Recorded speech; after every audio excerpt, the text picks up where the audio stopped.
요한복음 7장 25절에서 36절까지 생명의 삶 1월 30일분입니다.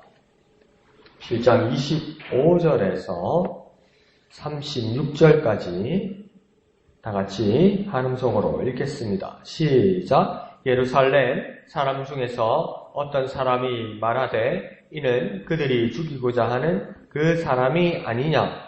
보라, 드러나게 말하되 그들이 아무 말도 아니하는도다. 당국자들은 이 사람을 참으로 그리스도인 줄 알았는가? 그러나 우리는 이 사람이 어디서 왔는지 아노라. 그리스도께서 오실 때에는 어디서 오시는지 아는 자가 없으리라 하는지라. 예수께서 성전에서 가르치시며 외쳐 이르시되 너희가 나를 알고 내가 어디서 온 것도 알거니와 내가 스스로 온 것이 아니니라. 나를 보내신 이는 참되시니 너희는 그를 알지 못하나 나는 아노니 이는 내가 그에게서 났고 그가 나를 보내셨음이라 하시니 그들이 예수를 잡고자 하나 손을 대는 자가 없으니 이는 그의 때가 아직 이르지 아니하였음이라라. 무리 중에 많은 사람이 예수를 믿고 말하되 그리스도께서 오실지라도 그 행하실 표적이 이 사람이 행한 것보다 더 많으랴 하니 예수에 대하여 무리가 수군거리는 것이 바리새인들에게 들린지라. 대제사장들과 바리새인들이 그를 잡으려고 아랫사람들을 보내니 예수께서 이르시되 내가 너희와 함께 조금도 있다가 나를 보내신 이에게로 돌아가겠노라. 너희가 나를 찾아도 만나지 못할 터이요 나 있는 곳에 오지도 못하리라 하시니 이에 유대인들이 서로 묻되 이 사람이 어디로 가기에 우리가 그를 만나지 못하리요? 헬라인 중에 흩어져 사는 자들에게로 가서 헬라인을 가르칠 터인가? 나를 찾아도 만나지 못할 터이요? 나 있는 곳에 오지도 못하리라 한 이 말이 무슨 말이냐 하니라. 아멘. 자, 이제 예수님의 생애 가운데서 시간이 흐를수록 여러 부류의 예수님의 모습에 대한 여러 부류의 사람들이 나타납니다. 크게 잡으면 예수님께 호의적인 사람들도 있고 또 예수님에게 적대적인 사람들도 있습니다. 그 중에서 또 중간에서 방관하며 수군거리는 사람들도 있습니다. 그래서 오늘 본문에 나타나는 무리가 이 방관하며 수군거리는 사람이 아닐까 추정하기도 하고 또 어떤 견해들은 이 모든 사람들, 모든 부류의 사람들을 불특정 다수들을 무리라고 말하는 것은 아닌가 그렇게 이야기하기도 합니다. 근데 오늘 25절을 보면 예루살렘 사람 중에서 그 일부가 수군거린다 하면서 25절에서 말씀하고 있습니다. 그런데 이는 그들이 죽이고자 한다 이렇게 말하는 것을 보면 이 그들은 누구냐면 바리새인과 대제사장들, 곧 기득권을 가진 유대인들을 말하는 것입니다. 그들이 죽이고자 하는 사람, 그 사람이라고 말할 때 이 그 사람은 누구이겠습니까? 곧 예수님을 죽이고자 한다는 겁니다. 그러면서 이 예루살렘 중에 일부 사람들이 그들, 유대인들의 견해를 바라보기도 하고 또 그 대상자인 예수도 지금 보고 있는 겁니다. 그러니까 세 부류의 사람이 25절에 벌써 나타나기 시작하는 거죠. 그러면서 26절은 예루살렘들의 사람들의 이야기가 이어집니다. 그러면서 이 사람들이 가지는 마음의 의구심은 뭐냐면 이상하다는 겁니다. 예수님을 죽이려는 유대인들이 왜 아무 말도 하지 않으며 지금 잠잠한가 이겁니다. 마음은 유대인들은 예수를 죽이려고 그러는데 정작 죽이려고 한다면 권력을 가지고 뭐든지 재판도 할 수 있는 그들의 권력자들이 왜 예수를 죽이려 하지 않고 지금은 잠잠히 있는가 이렇게 서로 무릎 꿇고 서로 의문을 가지는 겁니다. 그러자 그들의 어떤 결론은 어떻게 나는 겁니까? 그들들 나름대로 추측이 시작되는데 그럼 이 예수를 진짜 그리스도로 여기는 건 아닐까? 유대인들이 정작 예수를 죽이려고 그랬는데 예수를 지금 죽이지 않는다는 것은 유대인들이 무엇이 두렵고 무엇이 유대인들을 주저하게 할까? 사람들 나름대로 생각해 볼 때 유대인들이 생각할 때도 이가 그리스도이기 때문에 함부로 하지 못하는 건 아닐까? 또 그걸 구경하는 예루살렘의 일부 사람들도 그리스도이기 때문에 그리스도라는 능력자이고 하나님 보내신 자이시기 때문에 유대인들이 함부로 못하는 건 아닐까? 그가 능력자이기 때문이 아닐까? 이렇게 서로 여기는 것입니다. 그런데 놀랍지요. 이 적대자와 방관자들의 공통점은 뭐냐면 그렇지 않을까 이런 마음은 있는데 예수님에 대한 믿음은 없습니다. 그러니까 적대적이든 방관자이든 자기가 중립을 지킨 자라고 말할지라도 그 모든 부류의 사람들이 예수님에 대한 믿음은 전혀 없습니다. 그런데 이 예수라는 자에 대해서 그리스도란 말이 자기 입에서 오르내린다는 겁니다. 이게 참 아이러니죠. 그죠? 참 모순이죠. 그리스도가 아닐까? 그럼 거기에 대한 관심이 있고 그리스도를 만나고 그리스도의 말씀을 들으면 그리스도에 대한 믿음이 생길 건데 믿음은 생기지 않는데 그리스도라고 말하는 저 뜻이 무엇일까? 그리스도가 아닐까? 이렇게 그들의 말로 오르내리게 되었다는 겁니다. 그러니까 이 사실 예수 그리스도란 말은 어떤 뜻이냐면 이 갈릴리 출신의 예수가 그리스도다 이 말입니다. 그러니까 예수 그리스도가 붙여져 있는 풀네임 전체의 이름이 아니고 그냥 예수입니다. 예수. 근데 그 이 예수란 자가 갈릴리 출신의 예수란 자가 정말 메시아다, 그리스도다 이것을 인정하고 고백하는 것이 사람들이 부르는 이름이 뭡니까? 예수 그리스도입니다. 그러니까 이걸 풀어서 이야기하면 예수가 그리스도다, 예수가 메시아다 이런 말이거든요. 그러니까 이 예수 그리스도라는 이 고백 때문에 얼마나 많은 사람들이 초대교회 때 순교당한지 모릅니다. 그런데 지금 이 말들을 유대인들도 예루살렘에 수군거리는 사람들도 지금 연결하기 시작했다는 겁니다. 예수가 메시아가 되는 건 아닐까? 이 엄청난 명제와 주장에 대해서 그들이 수군거리기 시작했다는 겁니다. 그러니까 이 말씀을 우리가 한번 적용해보면 어떤 식으로든 예수가 그리스도라는 것, 어떤 식으로든 예수가 메시아라는 것, 어떤 누가 말해도 예수가 구원자라는 것이 세상에 드러나게 된다는 겁니다. 어떤 때는 적대자의 입을 통해서도, 어떤 때는 연구자의 입을 통해서도, 어떤 때는 방관자의 입을 통해서도, 어떤 믿음이 없는 사람들의 모습을 통해서도, 어떤 뉴스를 통해서라도, 어떤 소식을 통해서라도, 어떤 첩보를 통해서라도 예수가 그리스도라는 것이 그 명제가, 그 말들이 퍼지게 된다는 겁니다. 그러면 우리는 어떻게 살아야 됩니까? 믿음을 가진 우리가 이 믿음에 대해서 모르거나 흔들려서는 결코 안 됩니다. 믿음을 가지지 못하는 사람도 예수가 그리스도라고 그러네? 예수가 메시아라고 그러네? 예수가 구원자라고 그러네? 그게 무슨 말이냐 하면서 온 뉴스, 온 동네가 정보가 이렇게 퍼지기 시작하는데 믿음을 가진 우리가 예수가 그리스도일까? 이거 비참한 겁니다. 예수가 정말 나에게 구원자라는 거야? 그럴 수 있을까? 교회 와서 예배하고 기도하고 찬양하면서 그게 대한 믿음이 없으면 이거 흔들리기 시작하면 이거 비참한 겁니다.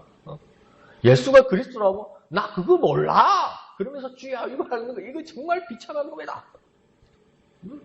그리고 우리는 어떤 모습을 가져야 됩니까? 정말 우리 마음 가운데서 우리 믿음 가운데서 우리 삶 가운데서 우리 입술의 고백 가운데서 예수님이 진짜 그리스도다. 예수님이 진짜 그리스도다. 그래서 우리가 기도할 때도 예수 그리스도의 이름으로 기도합니다. 이렇게 기도하는 것처럼 우리 믿음이 더욱 확고해지시기를 그리고 또 세상 사람들이 그에 대한 의문과 그에 대한 질문을 가질 때 우리는 그 질문과 어려움과 혼란 가운데서도 더욱 확고한 믿음을 가지시는 저와 여러분 되시기를 예수님 이름으로 축원드립니다. 자, 그런데 27절에 이 방관자인 일부 예루살렘 사람들은 자기들이 가진 그리스도에 대한 기준이 없습니다. 기준이 모호합니다. 27절에 그들의 대화가 이상합니다. 그리스도는 어디서 오는지 알 수가 없다. 이것이 그들의 기준입니다. 그리스도는 어디서 오는지 알면 안 된다는 겁니다. 이 사람들의 기준은. 이상하지 않습니까? 예수라는 자가 어디서 왔는지, 고향이 어딘지 안다고 성경은 말하고 있지 않습니까? 구약성경에서 연하지 않습니까? 베들레헴, 에브라다, 갈릴리에서 살 것이고 갈릴리 중심 도시 나사렛에서 그가 유년 시절을 보낼 거라고 성경이 다 예언했는데 예루살렘 사람이면 뭡니까? 이 파편이라도 고물이라도 떡 고물이라도 튀어서 뭘 좀 알 것 같은데 내가 알고 있어. 메시아는 그리스도는 어디서 오는지 모르는 거야. 그게 진짜야. 그래서 또 지네들끼리 그런가 봐. 그리스도는 메시아는 어디 출신인지 몰라야 돼. 이러고 있는 거예요. 이게 맞냐는 거예요. 아니잖아요. 성경에 구약에 다 알고 있고 다 베들레헴 에브라다 출신이라고 갈릴리에서 자라게 될 거라고 다 이야기했는데 어디서 이런 이야기가 나오는 겁니까? 그러니까 선무당이 사람 잡는 겁니다. 그러니까 그런 사람들 있잖아요. 교회를 다니다가 이제 신앙생활을 포기하고 이제 바깥 세상살이를 하는 분들이 뭐랍니까? 내 옛날에 다 교회 다녀봤는데, 내 성경 읽어봤는데, 그거 아니더라고. 뭘 아니더라고. 아닌 게 아니고 모르는 거예요. 몰랐던 거예요. 몰랐던 거예요. 하나도 몰랐던 거예요. 근데 그걸 그러니까 몇 번 옛날에 다녀본 기억으로 그러니까 내가 그걸 알고 있다. 근데 이 예루살렘 사람에게도 그런 게 있더라는 겁니다. 그러면서, 왜 그런데 이 사람들이 그런 생각을 가지게 됩니까? 이게요, 잘못된 영향을 미쳤기 때문입니다. 이게 어디에 기록이 됐냐면, 외경이라고 들어보시죠, 그죠? 성경의 정경 안에 들어가지 않은 그 신빙성이 없는 외경, 이 외경에 그게 에녹서인가 어디에서 이게 뭡니까? 그 메시아가 구름 가운데서 그냥 번개와 같이 나타난다. 그런 기록이 나타나 있어요. 그러니까 이게 뭡니까? 거꾸로 간 거예요. 성경은 안 보고 외경, 묵시록인데 외경을 어디서 봐가지고 메시아는 거기서 온다는 거예요. 본 것도 아니에요. 어디서 들은 걸 거예요. 그러니까요, 이게 비참한 거예요. 어디서 누구한테 들은 거 가지고 신앙생활을 할 수 없고, 어디가 누구한테 들은 거 가지고 믿음을 가질 수가 없는 거예요. 그런데 이들이 그러고 있다는 겁니다. 그러니까 우리는 잘 이렇게 맞추면 이게 어떤 모습입니까? 메시아 그리스도가 번개처럼 구름 가운데서 확 나타난다고 이야기하면, 그러니까 어디서 오는 건지 모르잖아요. 동에서 서가 번개가 번쩍이는 같이 나타난다는 겁니까? 우리도 이런 믿음을 가지고 있잖아요. 이거는 어떤 믿음입니까? 재림하시는 예수 그리스도를 우리가 말하는 거 아닙니까? 그러니까 이걸 재림을 초림에다 갖다 붙이고 성경에 있는 외경을 갖다 붙이고, 그래서 그리스도의 모습을 대해서 자기들이 조각하고 막 주물러서 만들어 놓은 겁니다. 그런데 아는 체 하는데 사실은 뭡니까? 모르는 겁니다. 어설프게 아는 건 어떤 겁니까? 아무것도 모르는 겁니다. 그런 모습을 가지고 있는 겁니다. 그럼 우리는 이걸 가지고 어떻게 적용할 수 있겠습니까? 절대로 진리는 내 상식으로 이해할 수 없습니다. 하나님의 말씀은 명확히 해야 됩니다. 하나님의 말씀으로 명확히 해야 됩니다. 내 느낌에, 내 감에 옛날에 들은 게 있는데 그게 뭐더라 하면서 그게 그리스도의 모습, 진리의 모습이 되어서는 결코 안 됩니다. 왜곡됩니다. 왜곡된 걸로 끝나는 게 아니고요. 엉뚱한 대로 갑니다. 엉뚱한 대로. 그러니까 내 마음속에서 우스갯소리로 뭘 지워내야 되냐면 내가 복음을 지워내야 돼요. 지워내야 돼요. 내가 복음. 이거 위험합니다. 위험해요. 교회 안에 우리 모습에 그런 게 얼마나 많습니까? 저도 그런 실수가 많거든요. 그런데요, 계속 저도 그런 작업을 해내야 되는 거예요. 내가 복음을 찾아서 지워내야 돼요. 그 속에 뭘 채워내야 됩니까? 진짜 하나님의 말씀. 그래, 이런 오류와 모순이 없게 되는 겁니다. 자, 그러자 27절에 이 수군거리는 예루살렘 사람들은 그리스도가 어디서 오는 것이 중요하다는 겁니다. 어디서 오는 것. 그러니까 어디서 오는 게 중요한데 어디서 오는지 몰라야 된다는 겁니다. 그런데 28절에 예수님은 뭐라고 해야 합니까? 중요한 것은 어디서가 아니다. 예수님께서 다시 교정해 주십니다. 그리스도가 하는 것은 어디서가 오는 것이 중요한 것이 아니라 첫 번째, 어떻게 오는 것이 중요하고 두 번째, 그렇게 오게 보내신 이가 어떤 분인지 아는 것이 중요하다. 예수님 그렇게 말합니다. 어떻게 오는 게 중요하고 그리고 그를 보내신 이가 누구인지 아는 것이 중요하다. 예수님은 그렇게 말합니다. 그래서 예수님이 일단 어떻게 자신이 오셨다고 말씀하냐면 자의로 온 것이 아니다. 뭐였냐면 나 스스로의 뜻으로 온 것이 아니다. 이렇게 말합니다. 나를 보내신 이의 뜻을 따라 나는 왔다. 그러니까 우리 세상 사람들 말로 내가 내켜서 내 기분에 그냥 내 마음에 그냥 한번 해볼래. 나 이거 한번 해볼래. 이래서 예수님이 오신 것이 아니라 하나님의 뜻을 따라 하나님의 계획을 따라 창세전에 태초로부터 계획하신 그 뜻을 따라 하나님의 뜻에 순종하여서 예수님은 오셨다. 그렇게 말하는 겁니다. 그리고 그 사명을 주신 그 예수에게 사명을 주신 그 하나님은 어떤 분이냐? 뭐라고 이야기합니까? 참되시다. 거짓이 없으시다. 지어낸 것이 없으시다. 진리대로 하신다. 오로지 이분만이 옳다. 이것이 무엇입니까? 나를 보내신 그분이 참되시다. 이렇게 말하는 겁니다. 그러니까 그리스도로 오신 예수의 모습입니까? 격조가 높아지는 겁니다. 격조가 있는 겁니다. 그냥 기분에 내켜가지고 오늘 얼파겠나 오늘 옷 뭐 한번 입어볼까 이러면서 막 처녀들 방에 들어가면 뭡니까? 발 하나 내어놓지 못할 정도로 옷을 쭉 내려놨다고 그러잖아요. 그게 게을러서 그런 것도 있지만 게을러서 그런 것도 아니고요. 나가려면 화장하고 옷 입고 나가려면 그분들이 시간이 여자들이 얼마나 걸리는데요. 오, 막 다 입어보는 거예요. 오, 막 안에 안 보이는 막 면티까지 무슨 색깔을 맞춘다 막 다 입어보는 거예요. 그 나름대로 계획이잖아요. 그죠? 근데 즉흥의 계획이잖아요. 근데 예수님은 그 정도의 계획도 아니라는 겁니다. 어떤 사건이나 약속이 있기 전에 오래전에 창세전에 태초에 그 계획을 하나님의 계획을 따라 오신 예수 그리스도고 그 계획을 따라 보내신 이가 참되신 하나님이니까 그 예수의 모습이 어떻게 됩니까? 격적으로 높아지는 겁니다. 내가 가진 옷을 가지고 순간에 코디를 잘 입어서 막 방이 엉망이 될 정도로 옷을 잘 입은 여자도 참 모양이 나는 여자지만 정말 큰 계획과 파티와 시상식과 수상식이 있어서 오래전에 한 달 전에 두 달 전에 석 달 전에 디자이너한테 드레스를 맞춰 입고 준비가 가는 사람들이 더 격조 있잖아요. 이게 뭡니까? 앙드레 김 선생님 옷이라고 몇 달 전에 준비한 앙 선생님 옷이라고 그러면 우와 그래 또 앙드레 김 옷이라고 막 얘기도 이따만하게 붙이잖아요. 막 마크를 우와 폼나네 우와 격조있네 이러잖아요. 근데 예수님은 한 달 두 달 전의 일이 아니라고 오래전에 창세전에 시간이 있기 전에 영원 전에 그 하나님의 뜻을 따라 오셨다니까 그 예수의 모습이 어떻습니까? 정말 수준이 있다는 겁니다. 우리들 말로 수준이 있다는 겁니다. 주님은요. 그러니까 우리는 격조 있고 수준이 있는 그리스도인이 되려면 우리는 어떻게 해야 되겠습니까? 하나님의 뜻에 순종하고 참되신 하나님을 알고 인정하는 우리의 모습이 있어야 되는 겁니다.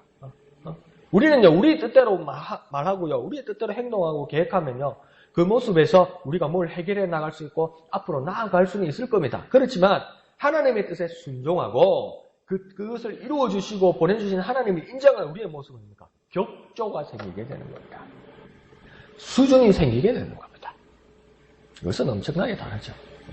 우리는 가정 살림살이를 하면서 다음 달에는 어떻게 살아야지, 다음 달에는 전기를 아끼고, 다음 달에는 물을 아끼고, 다음 달에는 쓰레기 봉투를 어떻게 쓰고, 한 달의 모습을 가지고 이렇게 준비를 해 나가잖아요. 이게 가정 경제잖아요. 근데 나라는 어떻게 합니까? 몇십 년을 내다보면서 계획을 세우잖아요.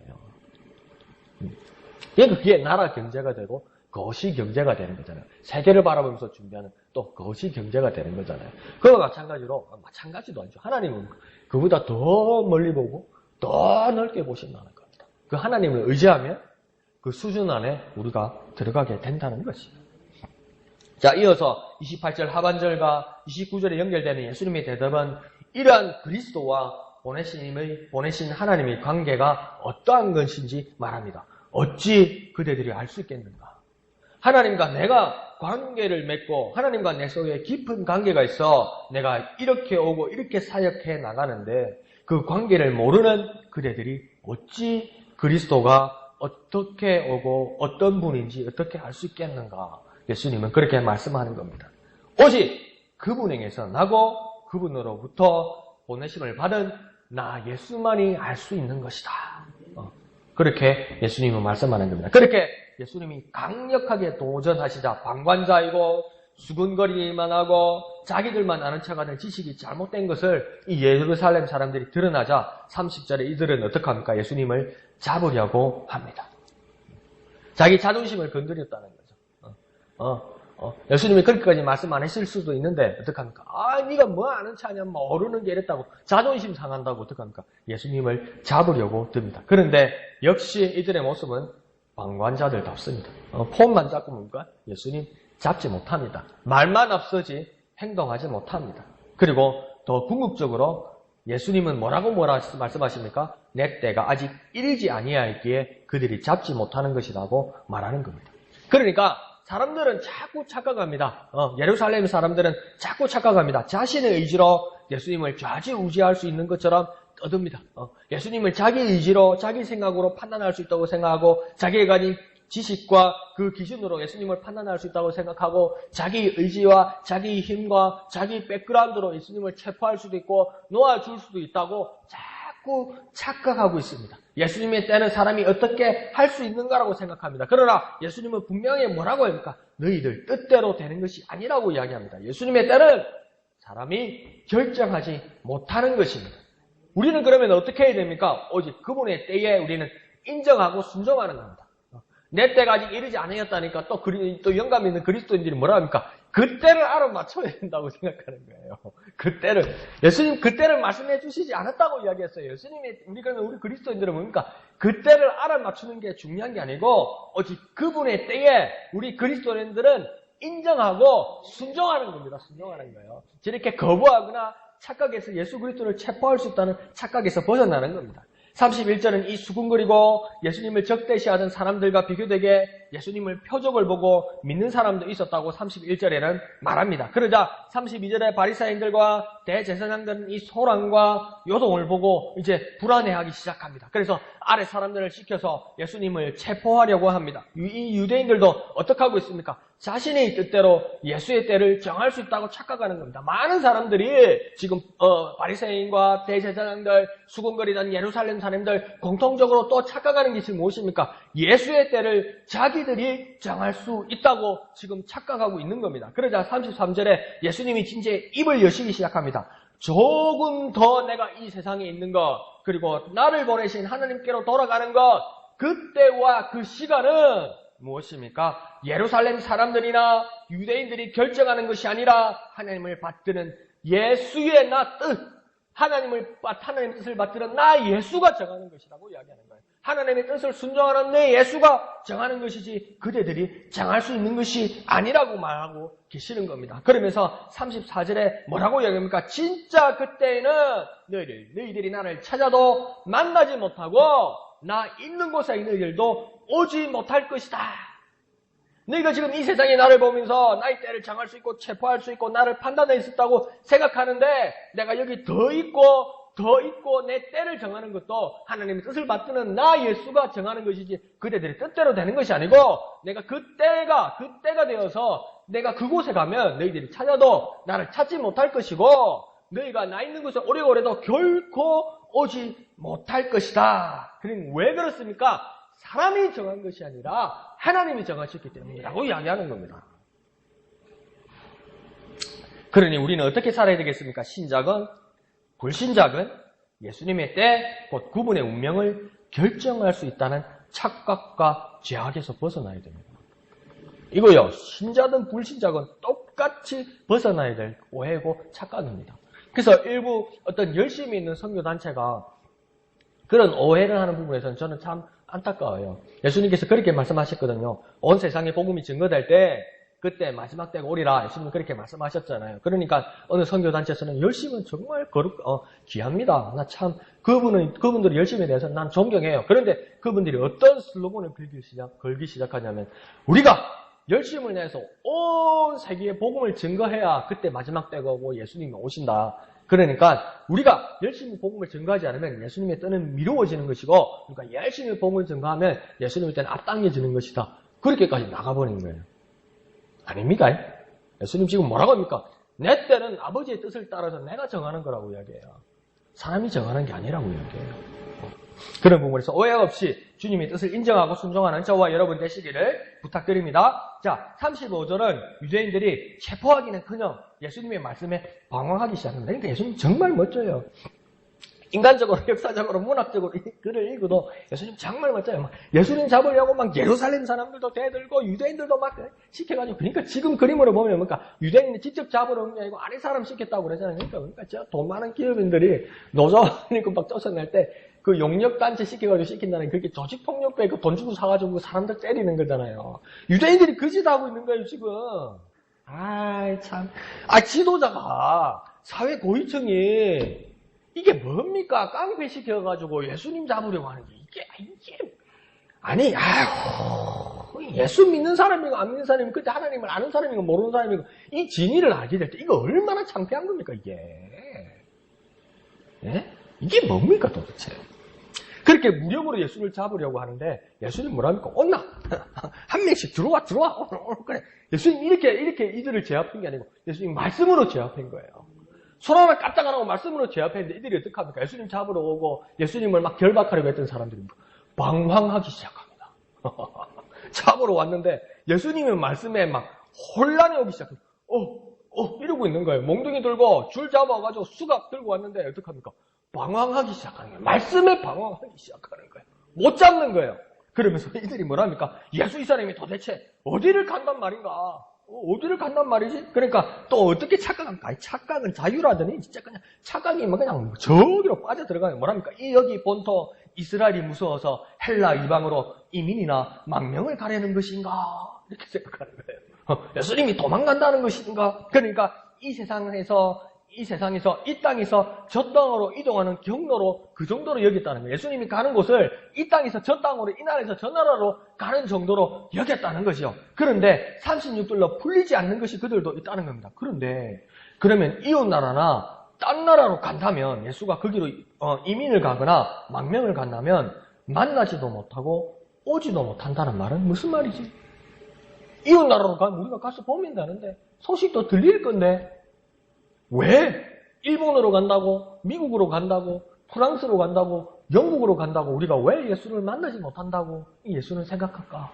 이게 도대체 무슨 말이지? 그러니까 우리는 뭡니까? 까보면서 뭐라고 할까? 이 말씀, 바보야, 거기가 그 나라가 아니야. 이 사람들아, 하나님의 나라야. 하나님 나라야. 어떻게 그대들이 그대들 뜻으로 예수 만나러 올 거야? 어떻게 그대들의 능력과 권력으로 그곳에 올 수가 있어? 못 오지. 당연하지. 우리는 이제 좀 많이 알았습니다. 말씀을 하셨는데 유대인들은, 예루살렘 사람들은 이해하지 못하는 겁니다. 알 수 없습니다. 당연합니다. 왜 그렇습니까? 자기들의 기준을 가지고 있고 자기들의 권력으로 예수의 때를 정할 수 있다고 착각했기 때문입니다. 이 착각을 지워내는 저와 여러분이 되고 또 주님을 의지하는 저와 여러분이 되었으면 좋겠습니다.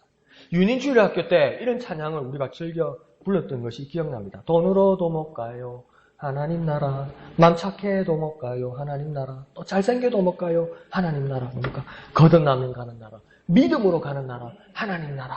예. 유대인들처럼 바리새인들처럼 사람의 기준, 자기들의 생각, 권력, 돈으로 결코 못 간다고 오늘날의 어린 그리스도인들까지 우리는 알고 믿게 되었습니다. 이게 얼마나 감사한 은혜입니까? 믿음으로 가고 오직 은혜로만 갈 수 있는 주님의 나라, 그 하나님의 나라를 우리는 이제 알게 된 것이고 주님의 은혜로 우리는 갈 수 있게 된 것입니다. 그러므로 우리의 삶은 오직 주님의 뜻을 의지함으로 주님 계신 곳에 주님이 부르시는 때에 갈 수 있는 우리의 믿음을 더 굳건히 하고 주님만을 의지하는 저와 여러분 되시기를 거룩하신 예수님의 이름으로 축원드립니다. 기도하겠습니다. 거룩하신 아버지 하나님, 주님의 크신 은혜 감사합니다. 하나님, 어린 자들에게 이 모든 것을 덜어내고 권력자들과 세상 사람들에게 또 부자들에게 드러내지 아니했던 주님의 말씀, 주님의 모습 이제 깨닫게 하여 주시니 감사합니다. 하나님, 세상의 기준, 사람들의 모든 권력으로 우리 예수 그리스도를 알게 하지 말게 하시고 오직 하나님의 뜻을 의지함으로 주님이 주신 때, 그 때를 따라 순종하며 인정하며 살아가는 우리들이 될 수 있도록 주님 우리 일생을 믿음으로 은혜로 붙들어 주시옵소서. 모든 것을 감사드리며 거룩하신 예수님의 이름으로 간절히 기도하옵나이다. 아멘. 이 시간 말씀을 생각하시면서 기도하시고 또한 금요 기도회를 위해서 기도해 주시고 참여해 주시기를 부탁드립니다. 오늘 금요 기도회는 2015년 신년 가정별 기도 제목 목사님이 주신 것 있으시죠? 그때 같이 기도하는 것 있죠? 그것을 같이 가지고 오셔서 오늘 금요 기도회 때 다 같이 기도하는 시간을 갖도록 하겠습니다. 그래서 잊지 마시고 그 용지 정교인 기도 제목 그걸 가져오셔서 기도해 주시기를 부탁드립니다. 토요일 식당 사역과 예배당 미애를 위해서 헌신하는 분들을 위해서 기도해 주시고 함께 해 주시길 부탁드립니다. 그리고 또 주일날 찬양대를 위해서 기도해 주시고 특별히 말씀을 전하시는 담임 목사님을 위해서 더 기도해 주시길 부탁드립니다. 오후 큐티 나눔에는 꼭 1월호를 생명의 삶 1월호를 꼭 같이 참여해 주시기를 부탁드립니다. 1월호로 큐티 나눔을 하고요. 또 오후 예배를 위해서 더 기도해 주시기를 부탁드립니다. 진해지역 고구마를 위해 기도하실 때 웅천동, 웅동 1동, 웅동 2동을 위해서 기도해 주시기를 부탁드립니다. 이 시간 우리 다 같이 기도하기 전에 우리 다 같이 인사하고 축복하고 또 같이 기도하도록 하겠습니다. 할렐루야. 행복하시죠? 하나님께서 함께 하십니다. 네, 행복합니다. 다 주님의 은혜입니다. 네, 이 시간 다 같이 기도하겠습니다. 거룩하신 주님, 은혜를 감사합니다.